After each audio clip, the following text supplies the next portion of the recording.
안녕하세요. 신생아 50일 된 아들이랑 26개월 된 딸 키우는 35살 아줌마예요. 얘기하자면 제가 임신 5개월 때였나요? 저희 집 상황이 남편이 공장에서 생산적으로 일하다 허리가 안 좋아서 수차례 수술했어요. 그런데도 남편의 몸이 좋아지질 않아 하던 일 못하고 집에서 쉬면서 친정 도움받아 생활했네요. 경제적으로 어려워지니 천정에도 면목 없고 임신 중이라 제 몸도 힘들어서 남편이랑 계속 싸우기만 했어요. 뱃속 아가랑 우리 아가한테도 너무 미안했는데 그런 것 아랑곳 않고 큰소리 오가며 싸우다 이렇게는 못 살겠다 싶어 배부른 상태로 애 데리고 법원가 이혼 신청까지 했다가 시댁의 만리로 이혼이 무마되었죠. 근데 그때 이혼을 했던 게 맞았던 것 같아요. 시댁에서는 처음에 친정 도움 받으며 살 때는 나 몰라라 하시다가 이혼 얘기까지 나오니 상황의 심각성을 인지하였나 싶더라고요. 마음 다잡고 처음에는 시골에 가서 장사를 하겠다는 터무니없는 남편 덕에 편에 데리고 왔다 갔다 했지만 망했고 남편 친구 가게에서 월 100만원 받으며 식당 배달이랑 홀 보면서 이따가 장사 자리 나오면 하겠다고 했지만 높은 월세에 가지고 있는 돈으론 역부족이었습니다.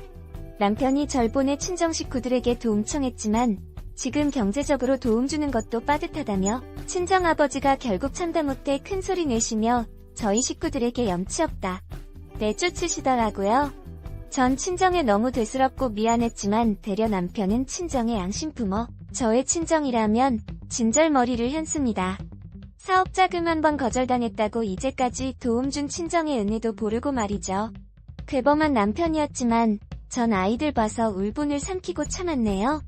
시어머니도 식당을 하고 계셨는데 규모가 크진 않지만 입소문으로 인해 그럭저럭 먹고 살만은 했습니다.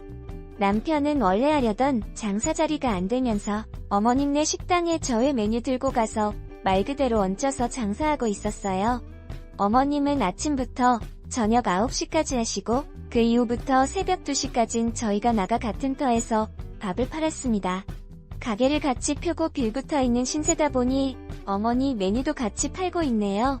어머니께선 처음엔 원가만 내고 너의 다 가지라고 했는데 아무래도 이혼해 같이 살고 있는 큰 시누이의 말에 넘어갔는지 홀랑 마음이 바뀌셔서 어머님 메뉴는 5대5로 나누고 저희 메뉴에서 주류가 나가면 반씩 계산해서 드리기로 했습니다.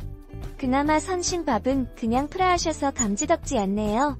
솔직히 남도 아니고 어차피 가게 문 닫는 시간에 아들이 먹고 살겠다고 장사하는 건데 더럽고 치사하더라고요. 한 달에 한 번씩 정산해서 저희가 시어머니께 입금을 받는데 지난달에는 50만원인가 나왔고 이번 달에는 100만원 조금 넘게 나왔네요. 부족한 생활비는 더 이상 친정에서 도움을 못 주신다고 말씀드려 시어머니께 손을 빌렸는데 이자까지 다 받으시겠다고 하시더라고요. 정말 계산은 철저하시더군요. 그것 때문에 남편이랑 또 싸웠습니다. 생활비 보태주고 사업자금 안 대준다고 저희 친정을 그렇게 욕하더니 막상 생활비 빌려주면서 이자까지 받는다는 시어머니 욕했더니 지 엄마라고 득달같이 달려들어 절 잡아먹을 기세더라고요.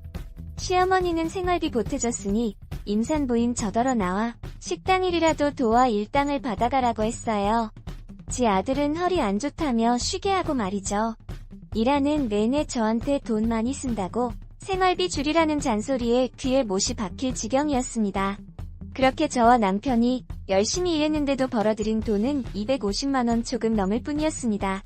그걸로 시어머니께 빌린 돈 조금 갚으며 생활했는데 이것저것 쓰다 보니 또 모자르더라고요. 시어머니 댁에 가서 사정 말씀드리고 생활비 좀 빌려주십사 조아리고 말씀드렸더니 큰 시누이랑 귓속말로 뭐라 속닥거리며 시어머니께서 대뜸 제게 말씀하시더군요. 예, 너 여태껏 쓴 가계부 좀 갖고 와라.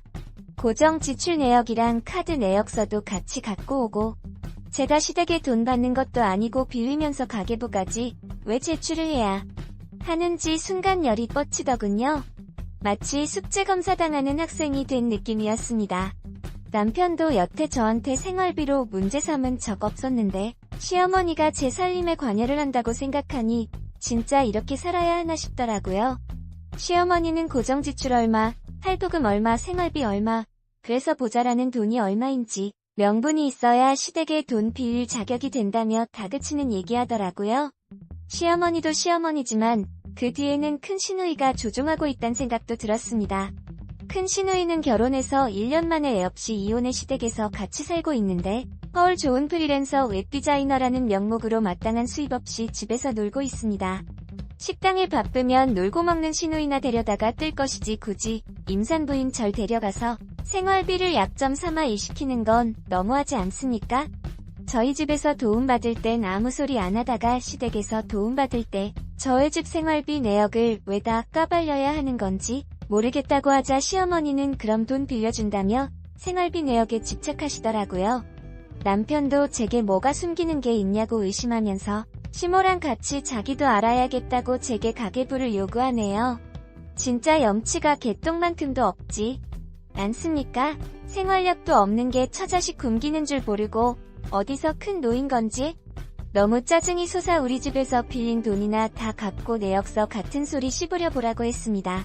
가계부에 뭐 특별한 거 없습니다. 제가 판주머니 하는 줄 아나 본데 그런 거 전혀 아니고요. 남들 생활하는 거 똑같고 고정 지출 나가는 게 똑같고 해요. 남편한텐 얼마든지 보여줄 수 있어요. 그치만 가계부도 엄연히 저희 사생활인데 시어머니 편에 서서 남편이 요구하니 괴범하고 불쾌해서 보여주기 싫은 겁니다.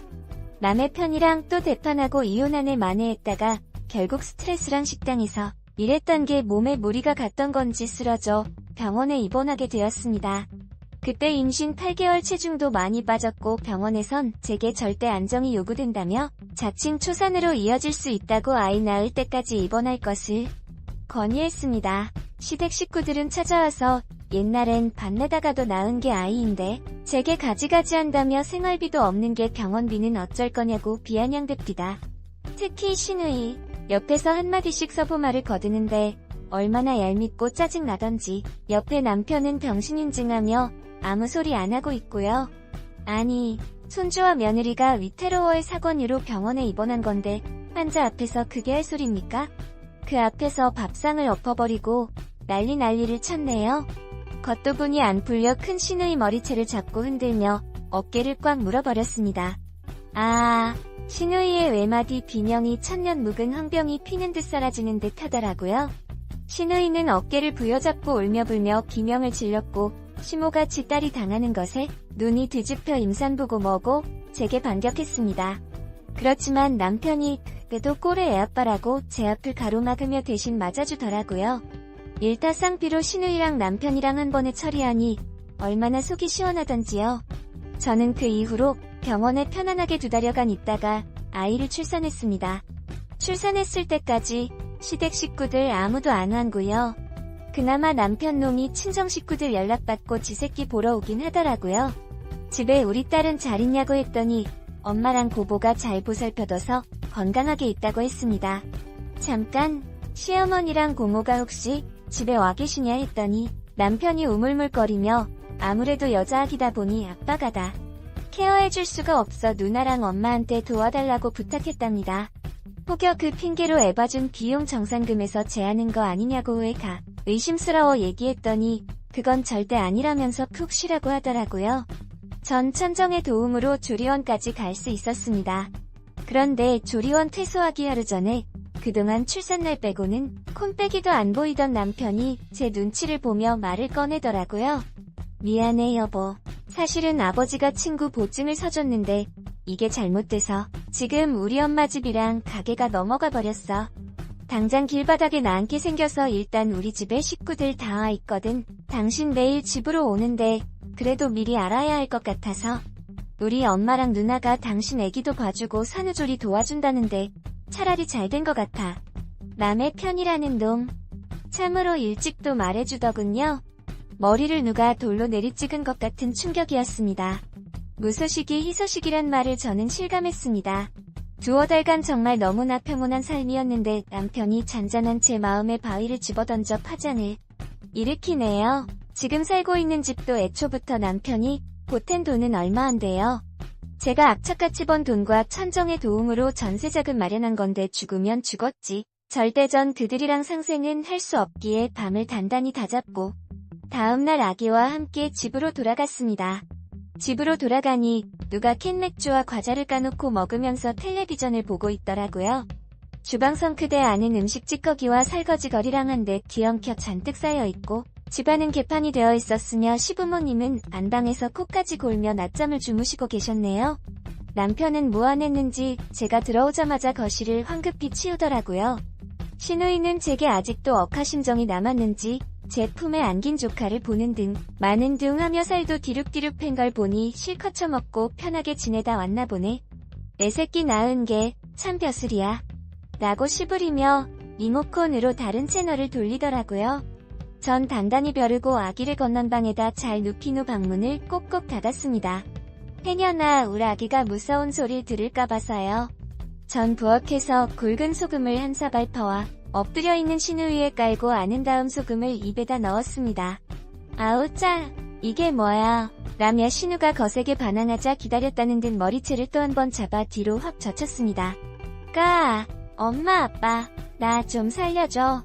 이 XX년이 나한테 또 지랄발광해. 선우는 저한테 반격하려 했으나 제가 엉덩이로 선우의 몸을 깔고 안으며 선방을 날린 탓에 속수무책으로 당할 수밖에 없었습니다. 선우의 비명을 듣고 온 부모님이 절 말리고 시어머니는 저번에 못다한 복수를 하려고 똑같이 제 머리채를 잡더라고요. 그리고 캔 모서리로 시어머니 문까지 선우를 마구잡이로 때리며 갚아주었습니다. 남편과 시아버지는 저와 신우를 떼내려고 노력했지만 한 번 물면 놓지 않는다는 신념으로 달려들은 저를 당하기엔 역부족이었습니다. 비명소리와 우당탕탕 소리에 이웃들이 경찰을 불렀고 경찰이 제압하고서 야 상황이 마무리가 지어졌네요. 저는 악을 쓰며 당장 저 물건들 서부모님들 집에서 내보내라 했고 남편이 참다 못해 경찰 앞에서 제 뺨을 때리더군요. 저는 도끼 어린 눈으로 남편 뺨을 똑같이 때린 후 이번에야말로 이혼할 각오로 이혼 서류를 남편에게 던졌습니다. 시모가 당장 전현이랑 이혼해서 쫓아내버리고 지네들끼리만 이 집에서 행복하게 살자 하네요. 이 집이 누구 건지 정확하게 모르였나봐요. 시어머니께선 전 이 집은 내 집이고 아줌마 아드님이 보탠 돈은 꼴랑 1000만원밖에 안 되니 아줌마 아들이 여기 도장 찍으면 당장 돈 1000 해줄 테니까 일단 내 집에서 나가라 했네요. 그제서야 남편은 잘못했다고 싹싹 빌었고 저는 얼른 도장 찍은 후 이 구질구질한 식구들 데리고 당장 내 눈앞에서 사라지라고 소리 질렀어요. 그리고 양육비 안 줘도 되니 평생 이 새끼들 볼 생각 말고 니네 집 안 하고 영원히 인연 끊겠다고 했습니다. 고맙게도 서부모랑 신우가 취사하고 들었다며 제발로 나가주는 통의 일이 한결 수월해졌네요. 후에 남편은 저한테 연락해 다시 받아주면 안 되겠냐고 질질 짜더군요. 어디 친척집 전전하고 다니다가 이젠 그게 안 돼서 연로하신 부모님 모텔에서 일해주며 하루하루 생활한다고 예정을 생각해달래요. 남아있을 예정도 없을 뿐더러 이젠 내 알바아니라고 딱 잘라 거절했네요. 이혼해주면 집값대 보랬던 1000만원 준다고 꼬셔봤는데 끝까지 안 먹혀요. 뭐 안하면 소송이라도 하려고요. 처음엔 아이들 때문에 그냥 시댁 식구들 안 보는 조건으로 살까 했는데 어차피 올해 한번 이혼하려다 못한 거 지금 하려는 거잖아요. 아무래도 이혼할 운명 같으니 하루 더 뻘 빼는 게 낫다 싶고요. 오죽하면 친정 부모님도 잘했다 해요. 알아보니 남편이 주는 혜택보다 한부모 가정으로 국가에서 받는 혜택이 더 많더라고요. 여러모로 잘 결정했다 싶습니다. 이제 저도 누구 눈치 안 보고 아이들이랑 보란 듯 행복하게 살아보려고요.